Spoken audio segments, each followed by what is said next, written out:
GM Sayyad. GM Sayyad.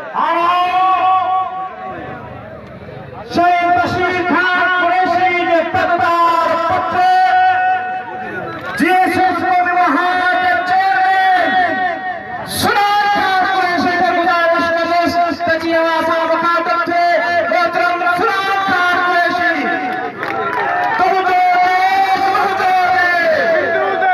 Sindhu देश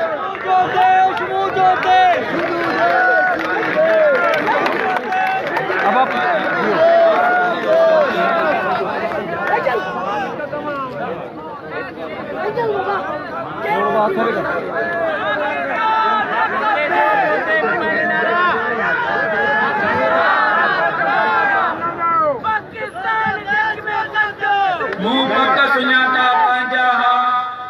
के धारियन सागर धारे में थी वाट दसायो वे बांगियड़न जे वाड़े में शहीद बाबा सती वर्षीय जे मौके ते गडु चल भाइरो स्टेज ते वेठल मुंहिंजा भाइरो ऐं शहीद चाचा डॉक्टर ख़ालिद मेमून सुमरे जो फर्जंद मुंहिंजो भाउ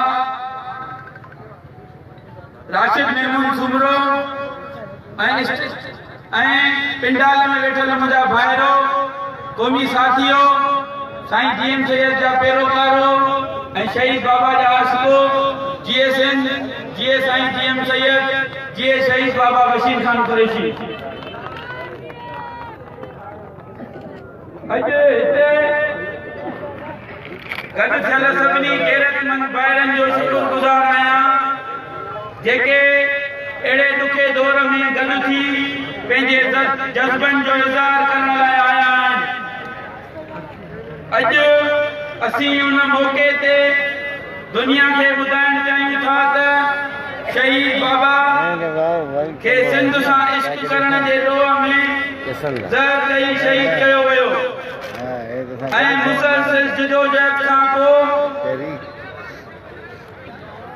वक़्त जे उन वक़्त जे 14 डॉक्टरनि रिपोर्ट ॾिनी त सिंध जे आशिक खे ज़हर ॾिनो वियो आहे पर पोइ बि रड़ियूं कंदा रहियासीं त FIR बि दाख़िल न कई वई। असांखे अॼु ताईं इंसाफ़ न मिली सघियो आहे। शहीद बाबा जो केस मां सिंधी माण्हुनि जी क़ौमी अदालत में रखण चाहियूं था। असां उन मौक़े ते ॿुधाइण चाहियूं था त शहीद बाबा खां पोइ मुंहिंजे चाचा शहीद मक़सूद खान खे शहीद करे बेदर्दीअ सां साड़े कोयलो करे कोयले जी सूरत में ॾिनो वियो। उन जो केस बि दाख़िल न थियो।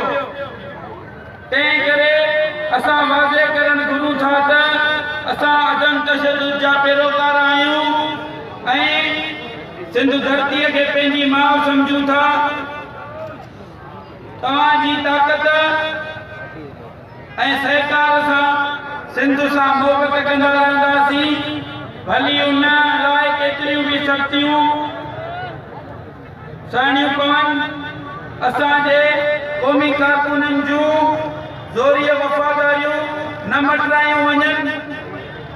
सिंध जे करप्शन कंदड़नि लुटेरनि खे गिरफ़्तार कयो। असांजी पुरमन कारकुननि खे छो तंग कयो वियो आहे। सिंध वसीलनि सां मालामाल हूंदे बि सिंध जा नौजवान ख़ुदकशियूं करे रहिया आहिनि ऐं थर में ॾुकर वारी सूरत आहे।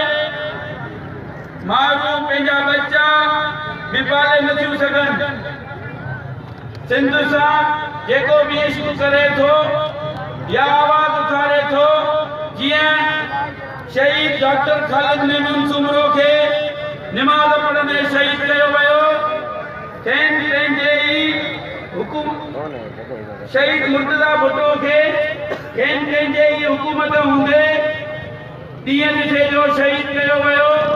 उन्हनि जे कातिलनि खे बि सज़ा न ॾिनियूं वयूं आहिनि। अहिड़ी अंधेर नगरी आहे मुंहिंजा प्यारा भाइरो हाणे गॾु थी सिंध जी बका तरक़ीअ लाइ गॾियल जदोजहद करणी पवंदी